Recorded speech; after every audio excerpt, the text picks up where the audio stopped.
మామ ఇప్పుడు ఈజీగా డ్రాప్ వేసి మనం లూట్ చేసుకుంటాం ఒకటే గ్యాప్. ఇప్పుడు మనం నీట్గా లూట్ చేసుకొని ఇంకా ఆల్మోస్ట్ బోయేదాకా వెళ్ళి బోయ కొట్టేద్దాం. రే నన్ను కొట్టాడు చిచ్చి కొడతమైన ఇద్దరం అంటే మరి డ్రాప్ దగ్గర పడి నేను కింద పడ్డాను. రే వీడిని గుర్తుపెట్టుకోండి రా. ఓకే వీడి సంగతి తర్వాత చేద్దాం. ధోని కూడా వెంటనే రివైవ్ ఇచ్చాడు. అంటే నీ బతుకు ఆడేటర్ వేస్తమే ఏనాడన్నా పక్కడికి ఇచ్చావంటరా మళ్ళీ పైకి కింద తీసినావు ఎందుకురా? వీడిని మనం పట్టించుకోక్కర్లేదు. నా ఇన్స్టాగ్రామ్కి అయితే ఒక న్యూ కామెంట్ వచ్చింది, అది కూడా ఒక అకౌంట్ ఇవ్వమని. సారీ బ్రో, నా దగ్గర అకౌంట్స్ ఏమీ లేవు, వేరేలా అనుకోవద్దు. పైగా నా ఇన్స్టాగ్రామ్ పేజ్కి అయితే 73 నెంబర్స్ పూర్తయ్యాయి. Very very thank you. త్వరగా 100 నెంబర్స్ పూర్తి చేస్తే మనం టోర్నమెంట్ పెడదాం. అలాగే యూట్యూబ్ కూడా సబ్స్క్రైబ్ చేసుకోండి బ్రో. సబ్స్క్రైబ్ అన్నాను, పైకి పోయాను. ఆడతాను రాదా పుచ్చుకోవచ్చు కదా, మళ్ళీ వంకలు ఎందుకు నీకు? ధోని కూడా కొడుతున్నాడు వీడు.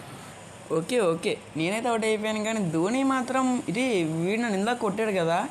అవును వీడు ఇందాక కొట్టాడు. ధోని కొంచెం సపోర్ట్ ఓడిపోయాడు. అరే వీడు ఏం చేస్తున్నాడు? వీడు త్రోన్ అమౌంట్ వేస్తున్నాడు. వీడిని రెడ్ ఎగ్ పరిచయం చేయాలి. అబ్బో పేరు సత్య అంట, రెడ్ ఎగ్ తింటే చెక్కేస్తాడు.